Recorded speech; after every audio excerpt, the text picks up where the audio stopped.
Bonjour à toutes et à tous, bienvenue sur Santé Future, votre rendez-vous sur Bismart for Change, dédié à l'innovation et à l'avenir de la santé. Au sommaire, faut-il repenser les métiers du soin?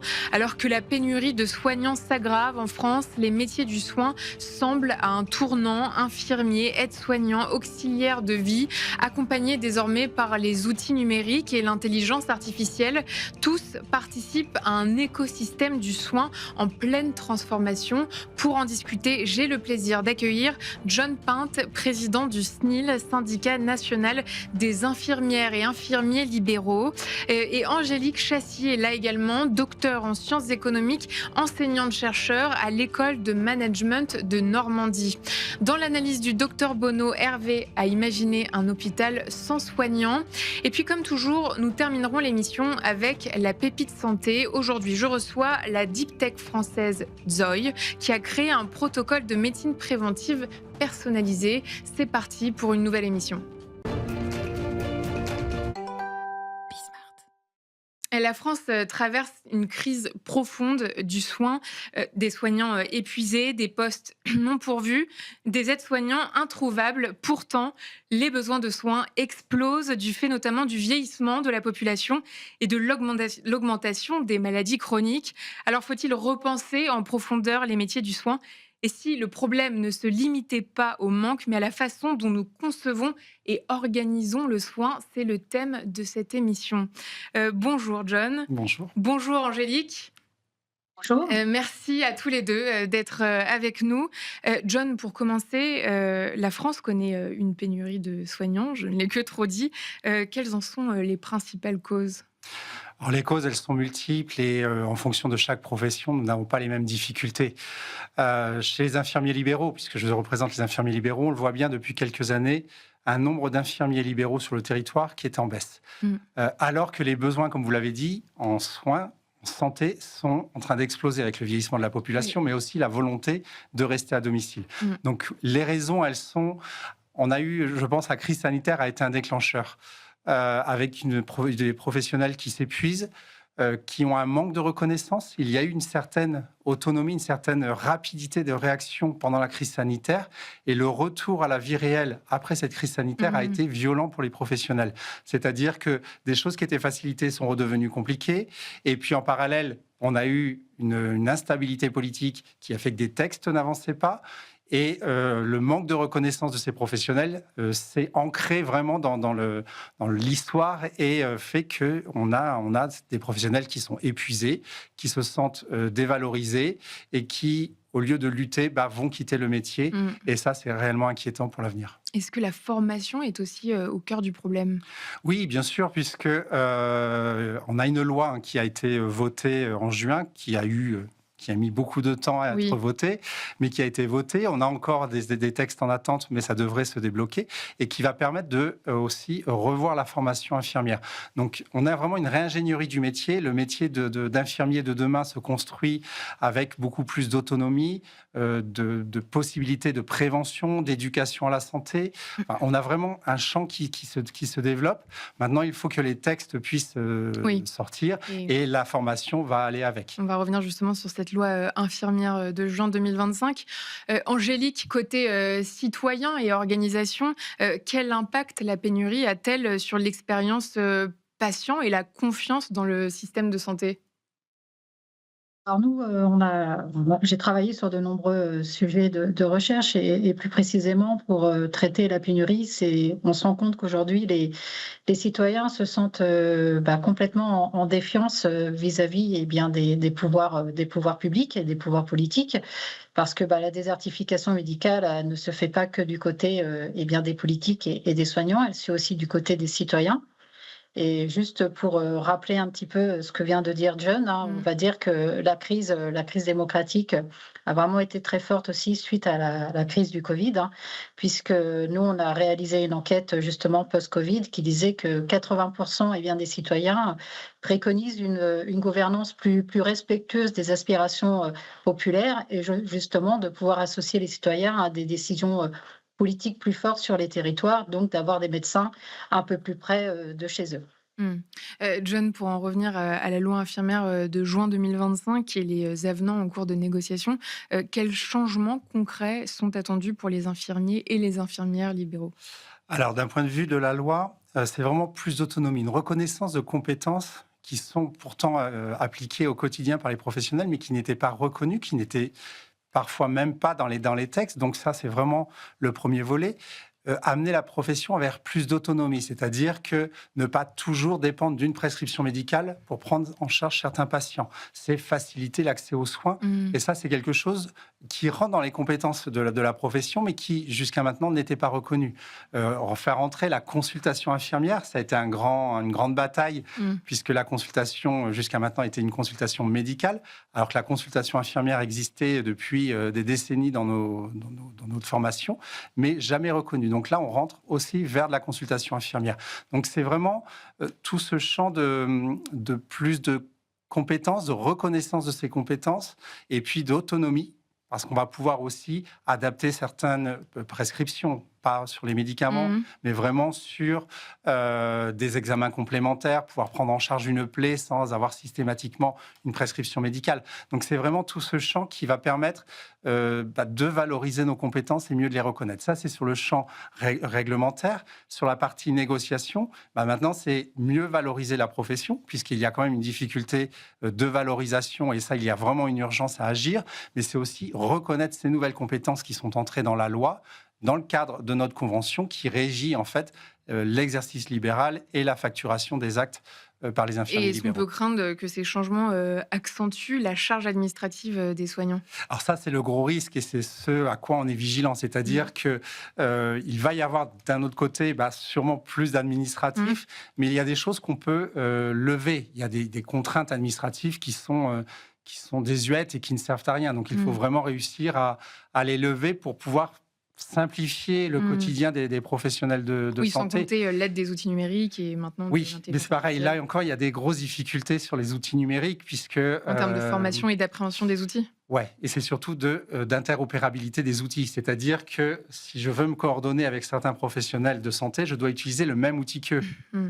Alors que je vais travailler avec une multitude d'infirmiers, de médecins, avec plusieurs autres professionnels de santé.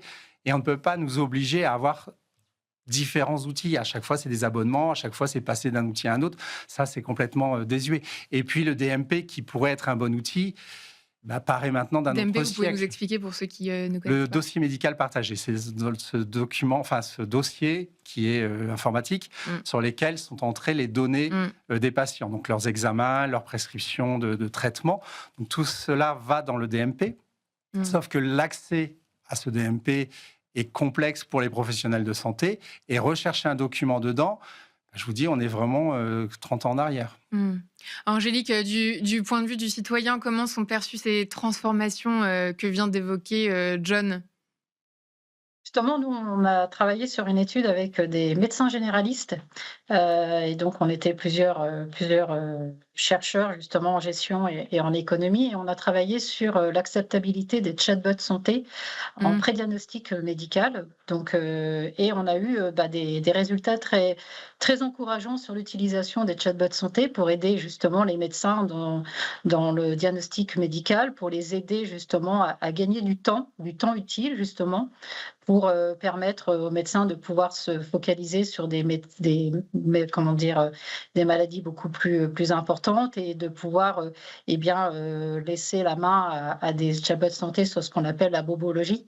Bien sûr, ça ne retire rien, la présence des médecins dans le diagnostic final, mais les résultats ont été Mmh. quand même très encourageants du côté des médecins, mais aussi du côté des citoyens, sur l'acceptabilité sociale, de ces chatbots santé qui sont l'intelligence artificielle, justement pour accompagner les médecins, et le côté était vraiment très, très positif. John, vous émettez, un certain scepticisme, vous me l'avez dit, mais est-ce que néanmoins vous êtes d'accord avec cette idée que ça peut, in fine, soulager les soignants? Alors, peut-être sur l'aide aux médecins, sur le diagnostic, sur les traitements adaptés, sur tout ce Mmh. qui est intelligence artificielle. Mais quant aux infirmiers, Sur non? les infirmiers, c'est beaucoup plus compliqué parce qu'on est vraiment sur la relation avec le soignant. avec le soigné, pardon, sur du soin technique. Et ça, c'est pas l'IA qui va pouvoir nous aider. Alors, elle peut nous aider dans optimiser nos tournées, c'est-à-dire Oui. dans quel sens je prends tel patient ou tel patient. Il y a des outils qui vont nous aider ou sur la facturation des actes pour essayer d'éviter des erreurs. Mais on est vraiment un métier de technicien de terrain. et aussi de relations. On est les seuls professionnels de santé qui assureront les soins au domicile des patients 7 jours sur 7. Donc, ça, on ne pourra pas nous l'enlever. Ce n'est pas l'IA qui va nous aider sur ce point-là. On voit aujourd'hui les frontières entre métiers du soin se brouiller. Est-ce qu'il faut protéger, selon vous, les identités professionnelles ou est-ce qu'il faut encourager une certaine polyvalence? Alors ça, c'est tout l'enjeu du système de santé de demain, je pense. On s'arc-boute tous sur ça, c'est mon précaré et les autres ne doivent pas y toucher. On le voit bien, pour autant, on a besoin de gommer ces frontières. Nous, on demande aux médecins de nous laisser plus d'autonomie, de faire confiance aussi aux professionnels de santé, aux infirmiers aussi, d'accepter que d'autres professions aillent aussi sur leur champ de compétences. Je crois qu'à un moment, on ne peut plus se dire on doit Quelle préserver. profession pourrait aller sur le champ de compétences des infirmiers? On le voit bien, les aides-soignants ont pris une certaine autonomie sur des actes qui étaient avant réservés aux infirmiers. Les pharmaciens sont venus aussi, alors je ne sais pas si je dois dire empiéter, puisque c'est un côté négatif, mais en tout cas sont venus sur notre champ de compétences. Et nous, on réclame aussi aux médecins de nous lâcher un peu plus d'autonomie. Et je crois que c'est ce qui va contribuer à mieux faire fonctionner le système de santé. Et la problématique de la pénurie de soignants peut être aussi gommée par moins de frontières entre les métiers. Mais je crois que là, il y a encore un gros travail à faire de la part des professionnels de santé, mais aussi des pouvoirs publics qui ont tendance, malgré tout, à nous opposer dans des décisions qui ne sont pas concertées au préalable. Angélique, votre avis sur cette polyvalence, est-ce que ça pourrait améliorer la fluidité du parcours ou est-ce qu'au contraire, ça risque de brouiller la relation entre le patient et le soignant? Déjà, il faut considérer le patient comme un patient partenaire, un patient citoyen. Et on voit bien aujourd'hui, à la fois dans la désertification médicale, c'est quand même le monde rural qui souffre aujourd'hui d'accompagnement médical. Donc, il est nécessaire, par exemple, d'utiliser des outils de l'intelligence artificielle, même si, bien sûr, je tiens à être prudente qu'il faut toujours qu'il y ait le regard du médecin, mais ça peut aider justement ces personnes à être actifs aussi dans leur parcours de soins, de ne pas être mis de côté. Et de plus, ça permet aussi de prendre en compte que le patient, il a aussi une expertise. Et c'est ce qu'on a fait révéler dans un certain nombre d'études, c'est qu'on a tendance à croire que le patient, il est juste accompagné, mais le patient peut être aussi acteur de son parcours de soins. Il peut avoir aussi des avis sur les politiques publiques qui sont mises en place, mais aussi sur la manière dont aujourd'hui sa santé est gérée au quotidien. Et donc, c'est important de lui donner la parole et c'est important de reconnaître son expertise citoyenne, d'où l'enjeu de pouvoir avoir des instances où les citoyens peuvent aussi s'exprimer. Alors, je sais qu'il y a un certain nombre de lois qui sont été mises en place sur les conseils d'usagers, les conseils vie sociale, etc. Mais aujourd'hui, on sent qu'il y a quand même des restrictions qui font que les patients ne sont pas toujours très alertés ou ils sont représentés de manière indirecte et que ça n'influence pas les décisions médicales ou en tout cas organisationnelles. Et justement, Donc, je je dis pense que qu'il faut plusieurs outils. Il faut plusieurs outils pour permettre justement ces patients partenaires, ces patients citoyens de pouvoir être acteurs de leur parcours de soins, donc d'être aussi au centre de ce qui est proposé. et justement, Angélique, vous travaillez sur la mise en place de conseils de citoyens. De quoi s'agit-il exactement? Les conseils de citoyens, ce sont des organisations de citoyens, dits lambda, qui sont organisées soit par des collectivités territoriales, soit par des institutions publiques. Ça peut être un hôpital qui organise un conseil de citoyens.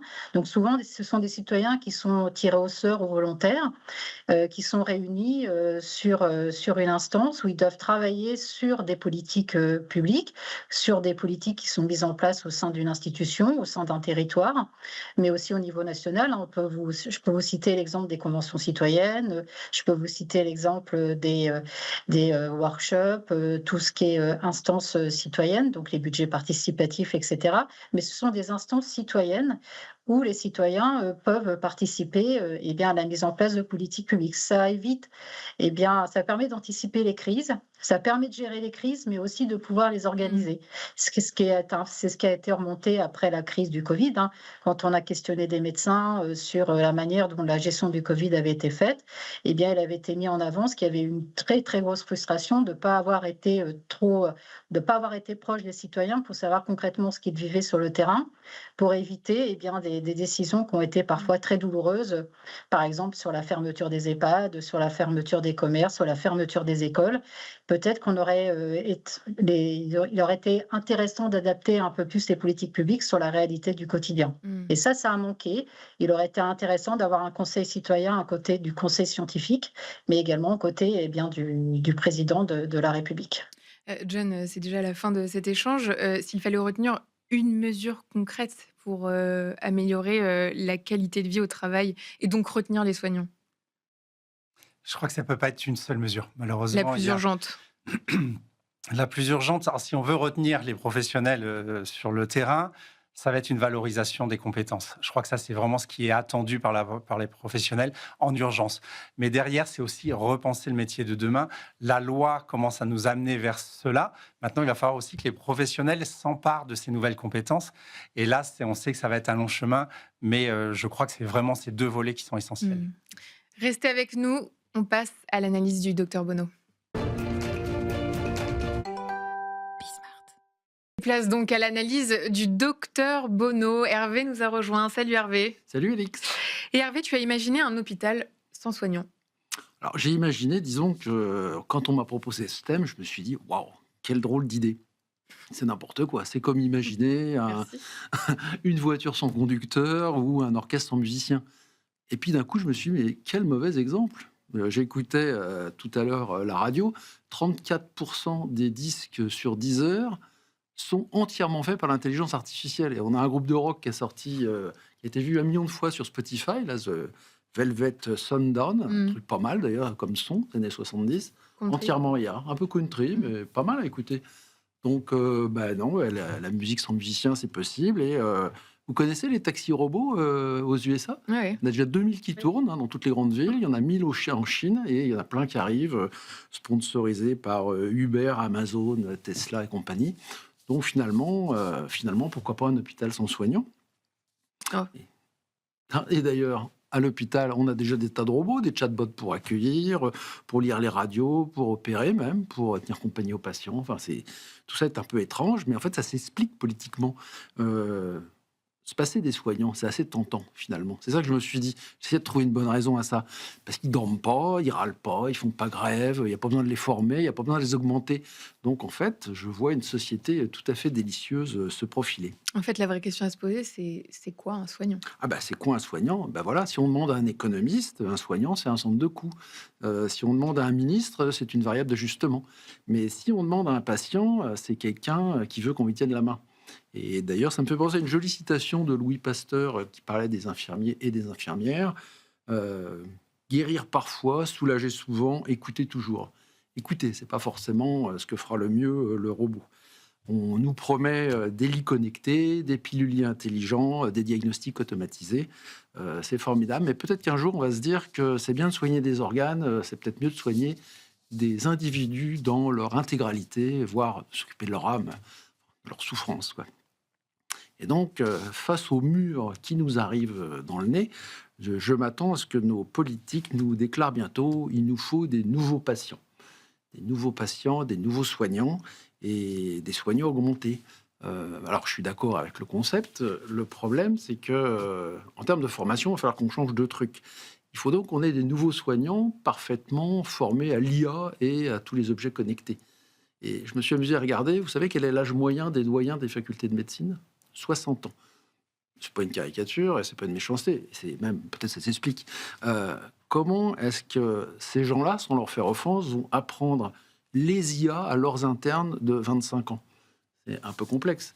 L'autre point, à mon avis, qu'il va falloir développer, c'est la psychologie, l'accompagnement psychologique des malades par les soignants.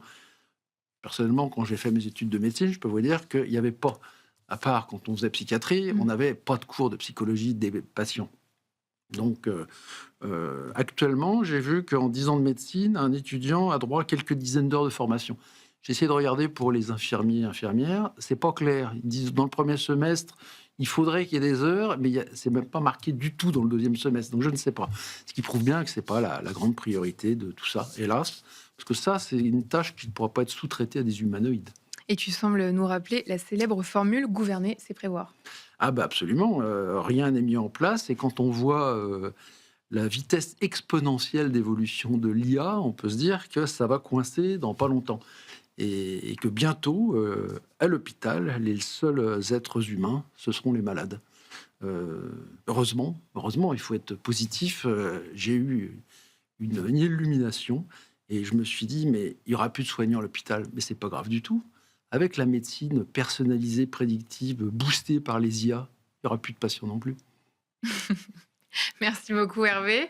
C'était un petit peu plus long que prévu. Donc rapidement, John, je vous ai senti réagir à chaud. Oui, non, parce que effectivement, on sait très bien que l'IA va prendre de la place, même dans la profession infirmière. On n'arrive peut-être pas encore à imaginer.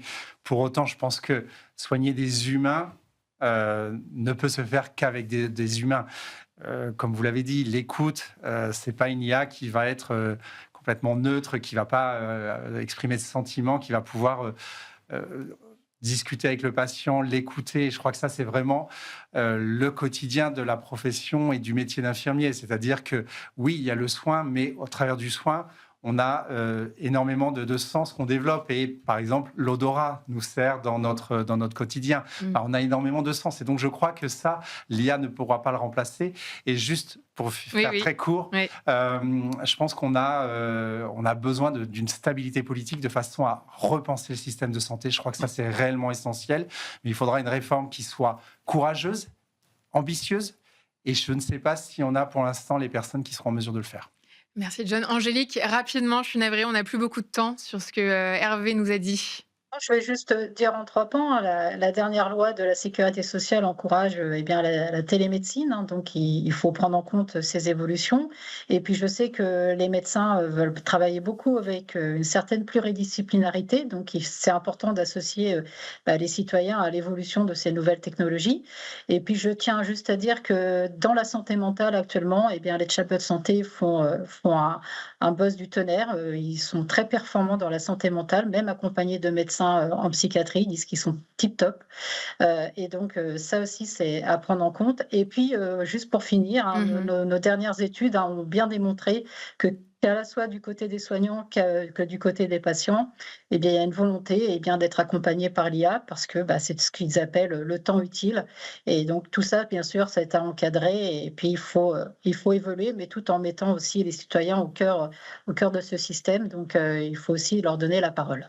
Merci beaucoup. Merci Angélique. Angélique Chassis, docteur en sciences économiques, enseignante-chercheur à l'école de management de Normandie. Et merci à vous, John Pinte, président du SNIL, syndicat national des infirmiers et des infirmières libéraux. Merci beaucoup. On passe à la pépite santé. Et place à notre pépite santé. Hervé est toujours avec nous, bien sûr. Et j'ai le plaisir d'accueillir Théo Deschamps-Peugeot, Chief Revenue Officer chez Zoi. Bonjour et bienvenue. Merci. Zoi a ouvert son premier centre de bilan de santé en novembre 2023. L'idée est d'offrir à chaque membre un check-up complet. Vous vous présentez comme une médecine préventive, personnalisée, haut de gamme. Est-ce que vous pouvez nous expliquer concrètement en quoi consiste votre protocole entre le centre et l'application digitale? Bien sûr. Zoi est né du constat que tout le monde subit son mode de vie. Moi, le premier, on a une alimentation inadaptée, on va un peu trop au restaurant, on consomme trop d'aliments transformés, on est trop sédentaire, pas assez d'activité physique, exposé aux écrans, exposé au stress, exposé à la pollution. Bref, tout ça a 3 impacts très clairs sur notre santé. La première, c'est que notre qualité de vie au quotidien, on est plus fatigué, on a moins d'énergie, est impactée. La deuxième, c'est qu'on perd des années de vie en bonne santé. L'espérance de vie en bonne santé est seulement de 63 ans. C'est une statistique qu'on connaît assez peu. Et on perd des années de vie tout court parce que 80% des décès prématurés liés à des pathologies chroniques, cardiovasculaires, oncologie, pourraient être évités par le changement de nos comportements. Zoi, c'est la réponse à ces 3 défis. On va commencer par le check-up que vous avez évoqué. On va collecter plusieurs milliers de points de données à travers plusieurs dizaines d'examens, d'imagerie, de points, des examens cliniques et des examens fonctionnels pour bâtir le mode d'emploi de votre santé, grosso modo. Et ensuite, on va vous accompagner, nos personnels soignants et notre application digitale va vous accompagner pendant 1 an pour mettre en place ce fameux mode d'emploi de votre corps, de votre santé. C'est un plan d'action personnalisé qui va vous permettre d'améliorer votre quotidien, gagner en énergie, récupérer, retrouver le sommeil, mieux gérer le stress, par exemple. Aujourd'hui, vous êtes en mesure, de mesurer l'efficacité de votre protocole sur la santé? Tout à fait. C'est comme ça nous mesurons le succès chez Zoï parce que les membres reviennent nous voir tous les ans pour faire le point sur leur santé. Et donc, nous mesurons l'évolution, l'impact sur leur santé des recommandations qui leur ont été faites. Deux KPI, si je puis dire, très importants. 51% de nos membres améliorent leur santé cardiovasculaire ou diminuent leur risque cardiovasculaire. Ce sont des scores normés, type score 2, etc., que nous calculons. Et nous avons 76% de nos membres qui améliorent immunité, équilibre hormonal et équilibre métabolique également. Et vous travaillez avec des professionnels de santé ou Bien sûr. juste une expérience haut de gamme? Non. Alors, on se défend d'être haut de gamme. Vous rencontrez énormément de professionnels de santé. Quand vous venez chez eux, vous ne rencontrez que des professionnels de santé, médecins généralistes, radiologues, cardiologues, ophtalmo. Et ce sont ces différents médecins qui vont réaliser les examens, ensuite centraliser la donnée pour l'analyser de manière croisée. Et le médecin généraliste, qui est votre médecin référent chez eux, joue un rôle très particulier. C'est lui qui prépare le mode d'emploi de votre corps, qui vous le restitue et qui vous répond pendant 1 an si vous auriez des questions ou des ajustements à faire. Hervé, la dernière question te revient. Oui, j'ai discuté de votre cas avec des médecins hospitaliers, des professeurs de thérapeutique. Ce qui les fait râler, je peux vous le dire, c'est le prix. Ils disent 3 600 € par personne, c'est scandaleux, c'est pas républicain, c'est pas égalitaire. Donc ça veut dire médecine préventive de riches, et là-dessus, la prévention pour les pauvres. Ça va être la grande critique, j'imagine, qu'on vous adresse. C'est une critique récurrente. Alors, Zoï est entreprise à mission. Donc, juridiquement, nous devons travailler chaque année pour la démocratisation de la santé préventive personnalisée. C'est ce que nous faisons par 3 biais. Le premier, c'est que le protocole que nous réalisons, qui coûte effectivement, qui est onéreux, coûte beaucoup moins cher que si vous étiez amené à le faire dans la nature. Ça, c'est le premier point. Le deuxième point, c'est que de la donnée, de la technologie que nous accumulons, nous faisons avancer la recherche en santé préventive, ce qui va nous permettre, au fur et à mesure, de baisser le prix de notre approche, avec un objectif de proposer ça comme une Livebox, un abonnement Internet, si vous voulez, à 50, 70 € par mois, en fait, pour un membre. Et la troisième chose, c'est que nous mettons à disposition gratuitement toutes les données de chez Zoï, qui sont pseudonymisées bien sûr, auprès des institutions de recherche publiques pour faire avancer la recherche en santé préventive. Donc vous voyez comme un acteur de santé grand public, pas comme un club privé de médecine? Bien sûr. Alors vous mentionnez notre check-up historique qui est à 3 600 €. On se rend compte que pour des populations plus jeunes, qui ne sont pas concernées par un dépistage complet, mais qui ont déjà envie de maîtriser leur trajectoire de santé, on peut déjà améliorer leur sommeil, leur niveau d'énergie, réduire les déséquilibres métaboliques, améliorer leur immunité. On a lancé une nouvelle offre qui est à moins de 1 000 € aujourd'hui et qui permet justement aux plus jeunes de prendre en main leur santé de manière préventive et proactive le plus tôt possible, et c'est plus accessible. Merci beaucoup Théo. Merci Théo beaucoup. Deschamps-Peugeot, Chief Revenue Officer chez Zoï. Merci à toi Hervé. Merci Alix. À très bientôt sur Be Smart for Change.